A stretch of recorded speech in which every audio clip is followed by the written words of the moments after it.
সালাতে দোয়া কবুল হয়। সালাতে দোয়া কবুলের 3 জায়গা। একটা হচ্ছে তাকবীরে তাহরিমার পরে আমরা সানা পড়ি না, আমরা তো একটা পড়ি।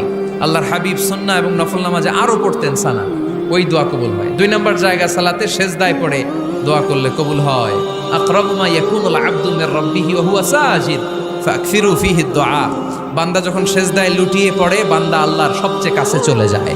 কিন্তু বিশ্বনবী বলে, সেজদাটা তোমার রবের কুদরতি পায়ের উপরে পড়েছে। সেজদায় পড়ে দোয়া করেন। সালাম ফিরানোর আগে বিশ্বনবী দোয়া করতেন, লা ইউসাল্লিমান্না আহাদুকুম হাত্তা ইয়াতাআওয়াযা মিন আরবা'a।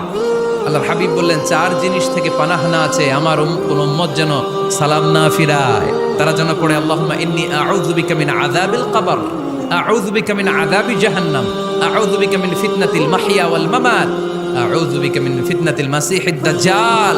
আল্লাহ কবরের আযাব থেকে বাঁচাও, আল্লাহ জাহান্নামের আগুন থেকে বাঁচাও, আল্লাহ জীবন মরণ